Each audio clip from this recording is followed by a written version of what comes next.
Hello and welcome to my YouTube classes child growth में आप लोगों का स्वागत है।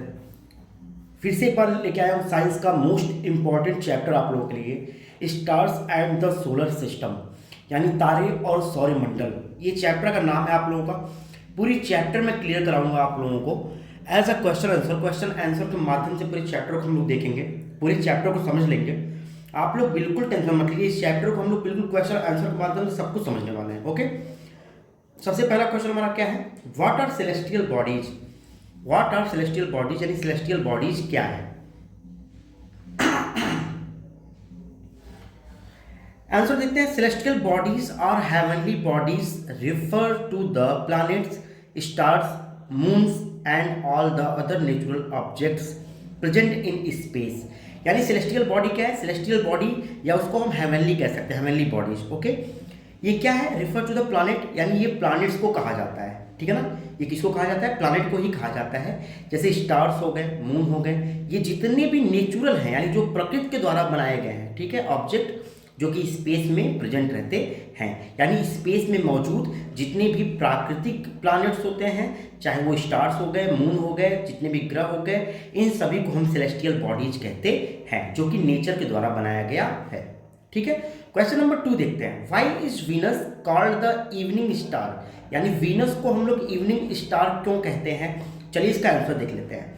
Venus is the first celestial body to become visible in the sky at evening. ठीक है ना, यानी वीनस क्या है, ये सबसे पहला सेलेस्टियल बॉडी है जो कि हमें दिखाई देता है कब, शाम के समय में। शाम के समय में हम इसको क्या करते हैं, आकाश में देख सकते हैं। And is the last one disappear from the sky at sunrise, और जब सूर्य निकलता है तो ये सबसे लास्ट में क्या होता है, विजिबल, यानी अपना डिसअपियर यानी अदृश्य हो जाता है, गायब हो जाता है। ठीक है ना, जब सूर्य निकलता है उस समय सबसे लास्ट में जो गायब होता है वो है वीनस।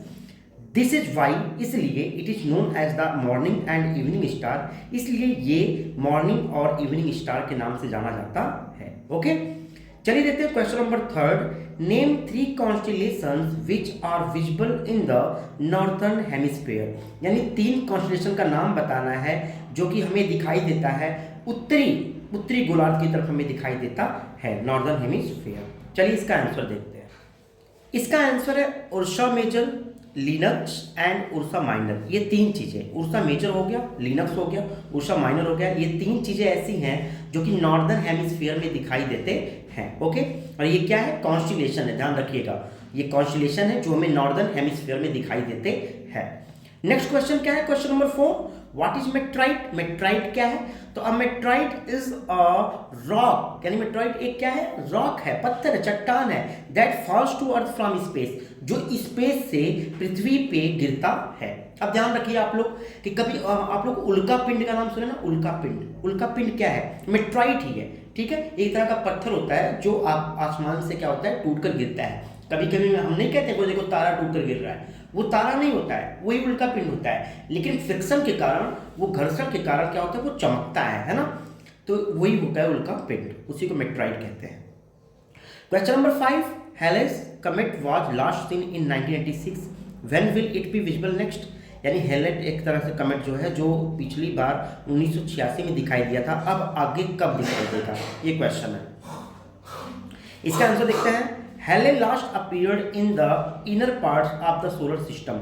हेले क्या है, ये इनर पार्ट में, सोलर सिस्टम के इनर पार्ट में। अब इनर पार्ट क्या होता है, ये आगे मैंने डिस्कस किया है इसके बारे में भी।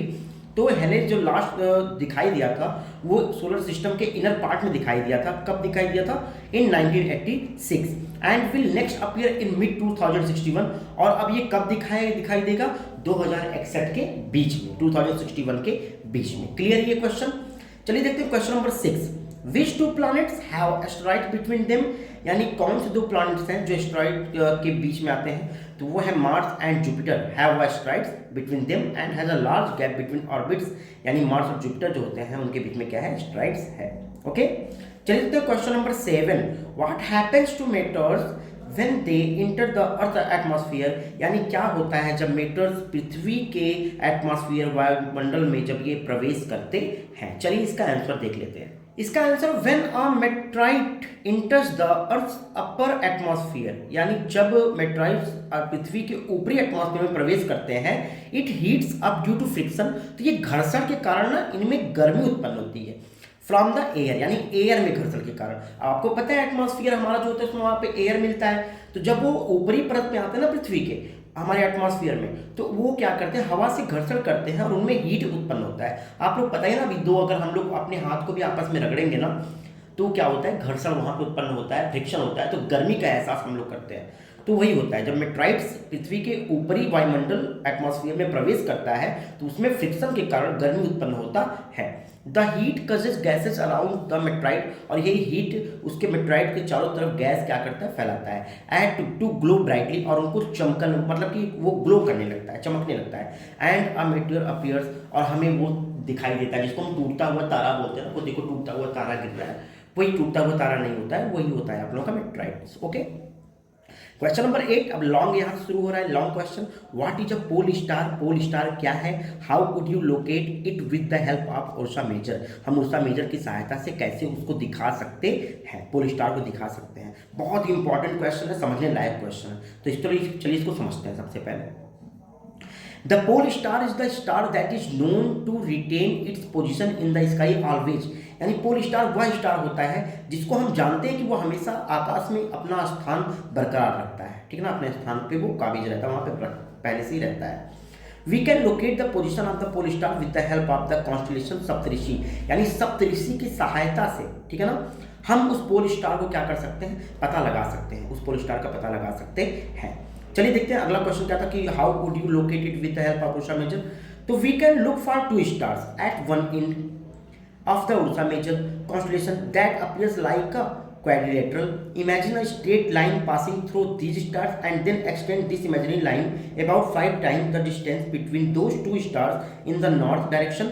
This line will lead to a pole star that is not too bright, जो कि पोल स्टार का जो ज़्यादा चमकीला नहीं होता है। आइए इसकी लाइन को हम ड्रा करते हैं, समझते हैं पहले इस लाइन को ड्रा करते हैं। क्या किया, यहाँ पे सप्तऋषि का हमने एक वो बनाया, पैटर्न बनाया। किसका हमने पैटर्न यहाँ पे बनाना, सप्तऋषि का हम पैटर्न बनाने वाले हैं, ठीक है। तो सबसे पहले सपोज दैट अगर मान लीजिए यहाँ पे एक तारा हो गया, यहाँ एक तारा हो गया, यहाँ एक तारा हो गया, 4 बाउल के तारे हो गए, ठीक है ना, बाउल की तरह से कटोरा जो होता है उसका, यहाँ पे जैसे कि बताया गया है।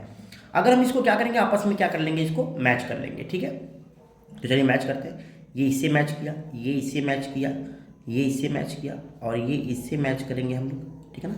ये एक बाउल की तरह, इसको कहते हैं उर्सा मेजर, क्या बोलते हैं, उर्सा मेजर, ठीक है, उर्सा मेजर।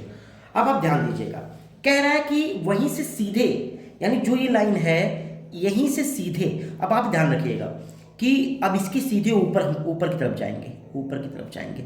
हाँ, कितना जाएंगे ये डिपेंड करता है कितना जाएंगे। तो यहाँ से इसकी दूरी जितनी होगी, सपोज दैट हम इसको मान लेते हैं ये 2 मीटर है, ठीक है ना, सपोज मान लेते हैं इसको कि 2 मीटर है, तो इसका 5 टाइम है। अगर हम ऊपर 10 मीटर और ऊपर जाएंगे तो हमें एक तारा दिखाई देगा। क्या दिखाई देगा भाई, एक तारा दिखाई देगा, जो ज़्यादा चमकीला नहीं होगा, जो ज़्यादा ब्राइट नहीं होगा, लेकिन फिर भी हमें दिखाई देगा। यही होता है पोल स्टार, ठीक है ना, इसी को हम पोल स्टार कहते हैं। इसका पता कैसे लगाएंगे, सप्तऋषि जो उर्सा मेजर होता है, जो इसकी दूरी जितनी होगी उसका 5 टाइम्स ऊपर की तरफ होगा, उसी को हम कहते हैं पोल स्टार। तो क्लियर ये क्वेश्चन। चलिए देखते हैं अपना क्वेश्चन नंबर 9। क्वेश्चन नंबर 9 कह रहा है what are artificial satellites, mention their usages. Artificial satellite क्या है, इनकी यूजेज क्या क्या है, मोस्ट इंपॉर्टेंट क्वेश्चन। ये देखिए अब समझ में आएगा, आर्टिफिशियल सैटेलाइट के बारे में हम जान लेंगे, इस क्वेश्चन के माध्यम से ही जानेंगे। चलिए देखते हैं कि आर्टिफिशियल सैटेलाइट क्या है और उनके क्या क्या यूजेज हैं। सबसे पहले आर्टिफिशियल सैटेलाइट को समझते हैं। An artificial satellite is a man-made body placed in orbit around the earth, यानी पृथ्वी के चारों तरफ जो चक्कर लगाता है, आपको पता है चंद्रमा क्या है, वो नेचुरल सैटेलाइट है, वो प्राकृतिक सैटेलाइट हमें होता है ना, जो पृथ्वी के चारों तरफ चक्कर लगाता है। अब मैन मेड आदमी के द्वारा बनाकर पृथ्वी के चारों तरफ चक्कर जो लगाता है ना, उसको आर्टिफिशियल सैटेलाइट कहा जाता है। क्लियर है ये क्वेश्चन। अब आगे कह रहा है or another planet in order to collect information about it or for communication purposes। अब आप ध्यान से समझिएगा, हम आर्टिफिशियल सैटेलाइट क्यों लगाएंगे, अपने भाई फायदे के लिए लगाएंगे। तो ये क्या करता है कि हम जब आर्टिफिशियल सैटेलाइट मून अपने पृथ्वी की तरफ भेजते हैं ताकि वो चक्कर लगाए और हमें पृथ्वी के ऊपर होने वाले हलचल के बारे में पहले ही बता दे कि कोई प्रॉब्लम आ रही है क्या है, उसके बारे में पहले से ही क्या करता है, इन्फॉर्मेशन देता है। ओके, चलिए देखते हैं the 5 usages of artificial satellites are. 5 usages artificial satellite के क्या क्या हैं, चलिए उसको देख लेते हैं। सबसे पहला यूजेज वेदर फॉरकास्टिंग, यानी मौसम का पूर्वानुमान। आर्टिफिशियल सैटेलाइट क्या करता है, मौसम के बारे में पहले से ही जानकारी देता है कि आज बारिश होने वाली है, आज गर्मी होने वाली है, या ठंड कब पड़ने वाली है, यानी पहले से ही मौसम के बारे में जानकारी देना। नंबर सेकेंड है advance warning of floods and cyclone, यानी फ्लड और साइक्लोन के बारे में पहले से ही हमें ये वार्न करता है, चेतावनी दे देता है कि भाई ये आने वाले हैं। ठीक है। नंबर थर्ड कम्युनिकेशन पर्पज होता है। आज हम लोग कम्युनिकेशन करते हैं, मोबाइल से बात करते हैं, किसी माध्यम से करते हैं, कहीं ना कहीं इसमें आर्टिफिशियल सैटेलाइट का ही हाथ है। नंबर 4 रेडियो, ठीक है, रेडियो भी करते हैं। और नंबर 5 मोस्ट इंपॉर्टेंट इंटरनेट, ठीक है ना। ये सब कुछ क्या कौन करता है, आर्टिफिशियल सैटेलाइट के द्वारा होता है। क्वेश्चन नंबर 10 देखते हैं, what do you understand by outer and inner planets. Most important question, यानी आप आउटर और इनर प्लैनेट के बारे में क्या समझते हैं। Write down the difference between the two, और इन दोनों के बीच में डिफरेंस भी लिखना है आपको। ठीक है, तो चलिए समझते हैं सबसे पहले आंसर में इनर प्लैनेट क्या है। इनर प्लैनेट के बारे में देख लेते हैं कि inner planet are those which are small in size such as Mercury, Venus, Earth and Mars. Inner planet क्या होता है, यानी जो सूर्य के नजदीक होता है, समझिए आप बात को, जो सूर्य के नजदीक होता है, साइज में स्मॉल होता है, उसी को हम कहते हैं क्या, इनर प्लैनेट। और जैसे कि ये क्या क्या है, मरकरी है, वीनस है, अर्थ है, मार्स है, ये सब हमारे इनर प्लैनेट होते हैं। आउटर प्लैनेट क्या है, outer planet are those which are huge in size, for example Jupiter, Saturn, Uranus and Neptune. यानी आउटर प्लैनेट क्या है, जो सूर्य से बहुत दूरी पर है और जो बड़ा है, ठीक है ना, जो साइज में क्या है, बड़ा है, जैसे कि जुपिटर हो गए, सैटर्न हो गए, यूरेनस हो गए एंड नेपट्यून हो गए, ये सब क्या है, हमारे आउटर प्लैनेट है। आइए देखते हैं इन दोनों के बीच में क्या क्या डिफरेंस होता है, इसके बारे में समझते हैं। Difference between inner planet and outer planet. चलिए मोस्ट इंपॉर्टेंट क्वेश्चन है, आप लोग उसको समझिए पहले। Inner planet have solid surface whereas outer planets are made up of gas. Inner जो पार्ट होते हैं ना, वो कठोर होते हैं, सॉलिड पार्ट होते हैं, क्योंकि वो रॉक चट्टान के होते हैं, ठीक है ना। जो कि आउटर जो प्लैनेट होते हैं वो कैसे होते हैं, गैस से बने होते हैं, समझ में आ रहा ना। नंबर सेकंड डिफरेंस क्या है, the inner planet spin slowly. अब इनर प्लैनेट जो है सूर्य जो ग्रेविटी के कारण आसपास उसके घूमता रहता है और बहुत स्लो घूमता है, उसका रोटेशन कैसा होता है, स्लो होता है। Whereas the outer planet spin quickly, जबकि आउटर प्लैनेट जो होता है वो बहुत तेजी के साथ घूमता है। ऐसा क्यों, आप समझिए पहले, क्योंकि जो इनर प्लैनेट होता है वो सॉलिड फॉर्म में होता है, कठोर होता है, और सॉलिड फॉर्म कैसा होता है, बहुत स्लो करता है। लेकिन गैस का क्या फॉर्म, गैस तो फ्री होता है ना, गैस के मॉलिक्यूल कैसे होते हैं, फ्री होते हैं, वो किसी भी जगह बहुत तेजी के साथ फैल सकते हैं। इसीलिए जो आपका जो हो गया आउटर प्लैनेट, वो बहुत तेजी के साथ घूमता है, क्योंकि वो गैसियस फॉर्म में होता है। तीसरा डिफरेंस क्या है, inner planets have few moons. Inner planet के पास कुछ ही मून होता है, जैसे कि अर्थ के पास एक मून हो गया, मार्स के पास 2 मून हो गए, ठीक है ना। लेकिन दूसरे तरफ क्या है कि आउटर प्लैनेट्स के पास बहुत सारे मून होते हैं, जैसे कि जुपिटर के पास 63 मून्स होते हैं, सैटर्न के पास 60 मून्स होते हैं, यूरेनस के पास 27 मून्स होते हैं, और नेपट्यून के पास 13 मून्स होते हैं। इतने सारे मून पाए जाते हैं। ये भी एक डिफरेंस है इनर प्लैनेट और आउटर प्लैनेट में। ठीक है, क्लियर हुआ ये क्वेश्चन। चलिए देखते हैं क्वेश्चन नंबर 11। क्वेश्चन नंबर 11 में क्या है, नंबर 11 में कह रहा है कि draw sketches to show the relative position of prominent stars in, यानी एक स्केच हम लोग बनाना है, ठीक है ना। और वो कौन कौन सा स्केच करना है, उर्सा मेजर के बारे में और ओरिजिन के बारे में। सबसे पहला हम देख लेते हैं उर्सा मेजर के बारे में। There are 7 prominent as noticeable stars in this constellation, ठीक है ना। इनमें लगभग 7 स्टार तारे पाए जाते हैं उर्सा मेजर में। It appears like a big ladder, ये एक तरह से लैडर की तरह दिखाई देता है, ठीक है ना। और साथ में कह रहा है कि where 3 stars form a handle, जहाँ पे 3 स्टार्स मिलकर एक हैंडल बनाते हैं, देख रहे हैं ना आप लोग।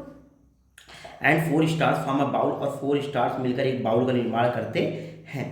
It also appears like a question mark, और एक क्वेश्चन मार्क की तरह भी दिखता है।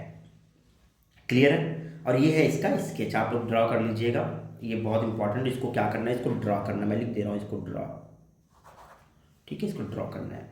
नेक्स्ट देख लेते हैं ओरियन दिया है यहाँ पर, कि it is one of the most magnificent constellation in the sky. ये बहुत ही कहते हैं कि मोस्ट इंपॉर्टेंट है जो कॉन्स्टलेशन है जो आकाश में रहता है। इट आल्सो हैज 7 और 8 ब्राइट स्टार्स, इसके पास 8 ब्राइट स्टार्स होते हैं, ठीक है ना। That appear like a Hunter in the sky, जो हंटर की तरह आकाश में दिखते हैं। आप देखिए यहाँ पे 8 स्टार, ठीक है ना, और इनका जो शेप होता है वो 8 की तरह होता है, ठीक है ना। अब आप देखिए 1 2 3 4 5 6 7 8 स्टार्स मिलकर 8 का, इसी को हम कहते हैं ओरियन, और उसको हम कहते थे उर्सा मेजर या तो सप्तऋषि, सप्तऋषि के नाम से भी वो जाना जाता है। तो ये हो गया Orion.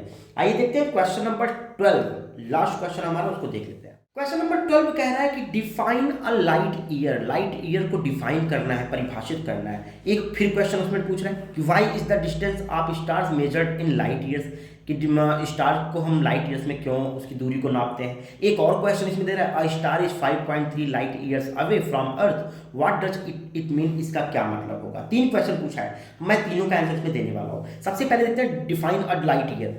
Light year is the distance covered by light in the given numbers of years, यानी लाइट ईयर क्या है, यानी लाइट जैसे ट्रेवल करता है ना, जैसे लाइट का हम लोग डिस्टेंस निकालते हैं, वैसे ही हम लोग क्या करते हैं, लाइट ईयर का भी डिस्टेंस मापते हैं। ये क्लियर हो गया।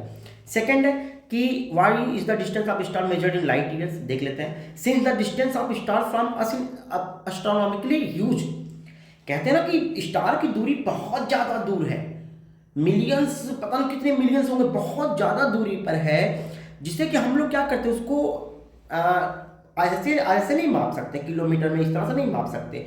तो हम लोग लाइट ईयर से मापते हैं, जो कि ना ही छोटा होता है ना ही बड़ा होता है, हमारे लिए सही होता है, उसको हम ऐसे मापते हैं। Light year is the an ideal unit for this, और लाइट ईयर इस डिस्टेंस को मापने के लिए एक आइडियल होता है, एक सही होता है, ठीक है, बिल्कुल सही होता है मापने के लिए। नंबर 3 क्वेश्चन पूछा था कि a star is 5.3 light years away from earth, what does it mean, इसका क्या मतलब है। तो देख लेते हैं। By a distance of 5.3 light years we mean the stars is as far away from earth as the distance travel by light in 5.3 years, यानी अगर लाइट को पहुंचने में हमारे तक 5.3 ईयर्स, अगर कोई प्रकाश है, आप लोग लाइट की स्पीड तो जानते ही हो, अगर किसी प्रकाश को हमारे धरती तक पहुंचने में 5.3 ईयर्स लगता है तो समझ लो वो उस स्टार की दूरी उतनी होगी। समझ में आ रहा ना, समझ में आ गया सबको। तो ये थे आप लोगों के क्वेश्चन आंसर। चैप्टर नंबर आप लोगों का जो था, चैप्टर का जो नाम था स्टार्स एंड सोलर सिस्टम, ये जो चैप्टर था इसका क्वेश्चन आंसर था। तो मैंने अपनी तरफ से बिल्कुल पूरी कोशिश की है कि आप लोगों को एक्सप्लेनेशन के द्वारा बताया जाए, समझाया जाए, उसके बारे में आप लोग जाने। क्या है कि बहुत लोग क्वेश्चन आंसर पूरा सही तरीके से लिख नहीं पाएंगे, लेकिन हाँ उसके बारे में अच्छी तरीके से समझ सकते हैं, और समझ के कोई चीज़ लिखना वो बहुत बेस्ट होता है। जो आपने अपनी भाषा में आप जब लिखोगे तो वो काफ़ी अच्छा होगा। आप पहले इस चीज़ को समझ के इस वीडियो को देखिए, कहीं भी अगर कोई डाउट होता है तो वो मुझसे पूछिए कि सर यहाँ पे डाउट हो रहा है, कोई क्लियर कर दीजिए, तो मैं उसको क्लियर करूँगा। तो ये था आप लोगों का चैप्टर। अब मिलते हैं किसी नेक्स्ट वीडियो में, तब तक के लिए बाय बाय स्टूडेंट, अपना ख्याल रखिएगा।